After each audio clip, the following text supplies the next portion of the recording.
Student, अब हम chapter number 1 की एक्सरसाइज 1.3 देख लेते हैं। तो एक्सरसाइज देखने से पहले एक थ्योरम है, वो देख लेते हैं। Let p be a prime number if p divides a square then p divide a where a is a positive integer. मतलब अगर p कोई प्राइम नंबर है और p a स्क्वायर को डिवाइड कर रहा है तो p a को भी डिवाइड करेगा, जहाँ वेयर a जो है हमारा एक पॉजिटिव इंटीजर है। तो इसका एग्जाम्पल लेके आपको बताती हूँ। अगर मैं p की वैल्यू 5 लेती हूँ और a की वैल्यू 10 ले रही हूँ तो बोलेंगे 5 divides 10 square which is equal to 100।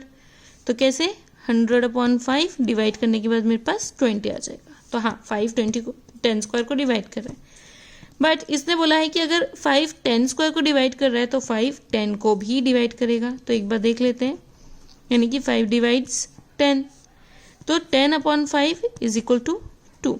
तो 5 10 को भी डिवाइड कर रहा है।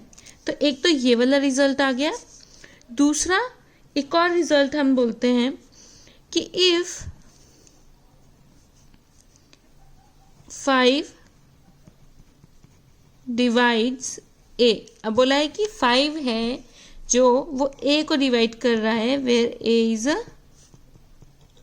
Positive integer.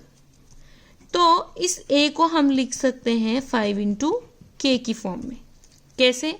मैंने बोला 5 डिवाइड, सपोज a की जगह 10 ले लेती हूँ। हाँ, 5 डिवाइड कर रहा है 10 को, तो 10 को लिख सकते हैं ना हम 5 इंटू 2 की फॉर्म में। अगर इसे कंपेयर किया जाए तो a की जगह 10 दिया है, 5 तो 5 ही दिया है, और k की जगह हमारे पास यहाँ पे 2 दे दिया है।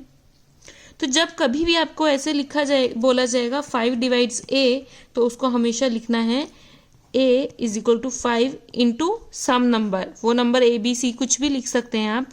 तो मैंने यहाँ पे k लिया है और k भी मेरा एक इंटीजर हो, पॉजिटिव इंटीजर ही होगा।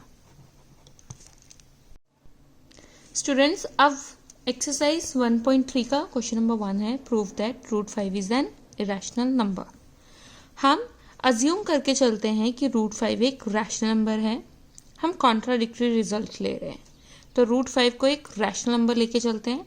और रैशनल नंबर की मैंने आपको डेफिनेशन बताई है मेरी वीडियो में, पिछली वाली वीडियो में, जिसका नाम है रियल नंबर्स पार्ट 1। तो उसमें मैंने बताया था rational number is of the form p by q where p and q are integers and q की value not equal to 0 again, q is not equal to 0. तो so we find integers r and s। इधर मैं p और p और q इसलिए नहीं ले रही क्योंकि मैंने p ऊपर प्राइम नंबर लिया है, और ऐसा नहीं है p कोई भी इंटीजर हो सकते हैं, वो प्राइम नंबर भी हो सकते हैं और कॉम्पोजिट नंबर्स भी हो सकते हैं। सो इसीलिए मैंने यहाँ पे r और s लिया है p और q की जगह। So we find integers r and s such that √5 is equal to r/s and s is not equal to 0। Now suppose हमने सपोज किया कि r और s के पास एक कॉमन फैक्टर है। अगर r और वो कॉमन फैक्टर आपस में डिवाइड कर रहा है एक दूसरे को, क्योंकि वो कॉमन फैक्टर है, तो मेरे पास नेक्स्ट जो टर्म आएगी वो r/s की जगह कुछ समथिंग a/b टाइप का आ जाएगा। तो वही suppose r and s have a common factor other than, एक के अलावा कोई और कॉमन फैक्टर है other than 1, then we divide the common factor. अभी मैंने आपको बताया था, तो हम उस कॉमन फैक्टर को डिवाइड कर देंगे टू गेट, तो हमें जो नया नंबर मिलेगा √5 वो मिलेगा a/b टाइप का, where a and b are coprime. और हमने इमेजिन कर लिया कि a और b जो है को प्राइम है, ये इमेजिन किया गया है। ये सब कुछ इमेजिन किया गया है।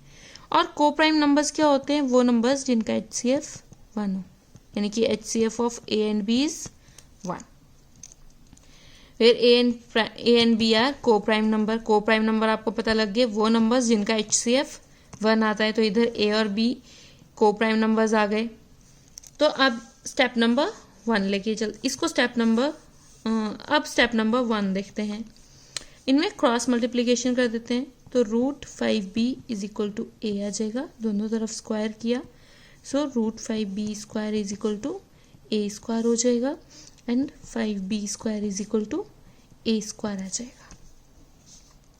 अब अगर मैंने आपको जो ऊपर रिजल्ट बताया था, if 5 divides a, so it can be written as a is equal to 5k। तो इसका मतलब यहाँ पर ये हुआ कि यहाँ पर 5 डिवाइड कर रहा है a स्क्वायर को, देयरफॉर 5 डिवाइड्स a स्क्वायर। और हमें पता है, अगर बाय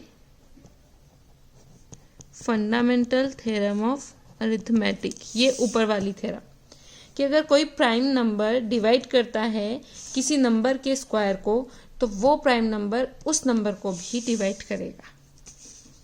तो यहाँ पर प्राइम नंबर आ गया है मेरे पास p की जगह मेरे पास आ गया है प्राइम नंबर 5। तो 5 डिवाइड कर रहा है a स्क्वायर को, तो यहाँ पे लिखेंगे by factorization theorem of arithmetic 5 divides a square, then 5 divide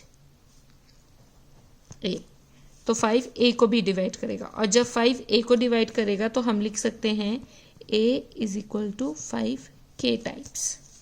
तो इसको हमने क्वेश्चन नंबर 2 दे देते हैं, इसको अपनी मतलब इसको सेकंड स्टेप ले लेते हैं, and k is a positive integer, और k हमारा एक पॉजिटिव इंटीजर है।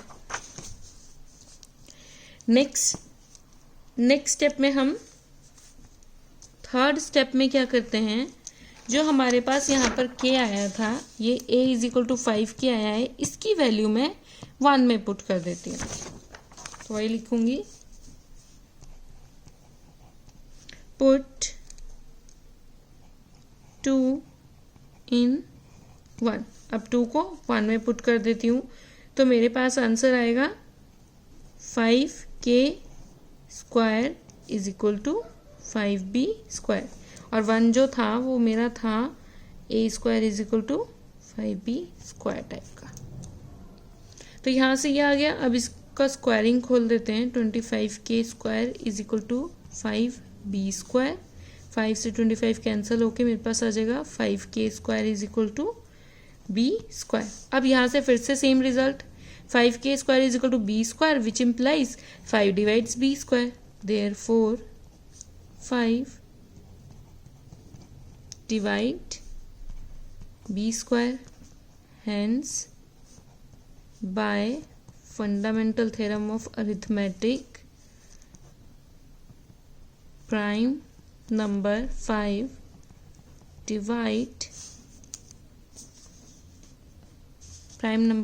डिवाइड b स्क्वायर,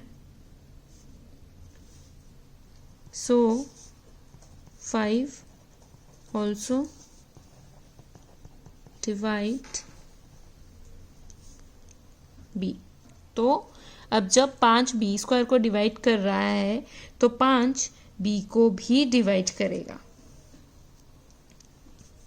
तो जब 5 b को डिवाइड कर रहा है तो हम कैसे लिख सकते हैं, so b is equal to 5, कुछ c टाइप का दे देते हैं, b is equal to 5 c type का, where c is any positive integer, where c क्या है, हमारा एक पॉजिटिव इंटीजर है। अब इस स्टेप को दे देते हैं स्टेप नंबर 4 दे देते हैं,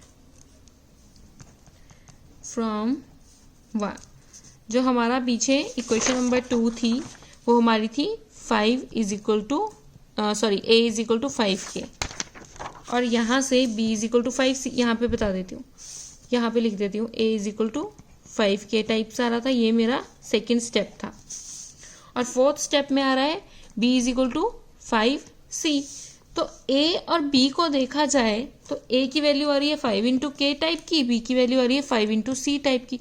तो इनमें तो एक फैक्टर कॉमन आ गया, और वो फैक्टर कौन सा है? 5। So from 2 and 4 we get, हमें क्या पता लगा? a and b has a common factor which is equal to 5। तो यहां से तो पता लग गया कि ये दोनों कॉमन फैक्टर है, पर हम पीछे सपोजिशन लेकर चले थे कि a और b तो मेरे को प्राइम फैक्टर्स थे। तो यहां से a और b तो मेरे पास का कॉमन फैक्टर तो 5 आ गया, तो को प्राइम तो हुए नहीं, क्योंकि अगर को प्राइम होते तो इनका कॉमन फैक्टर तो 1 आना था।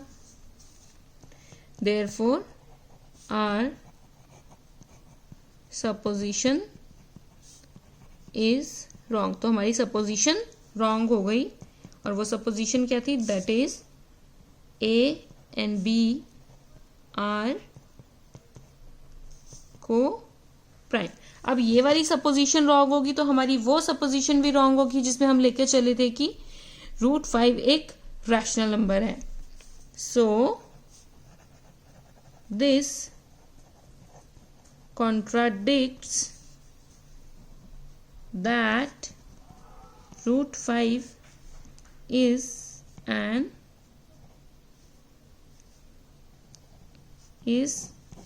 a rational number. Hence √5 is an irrational number, hence proved.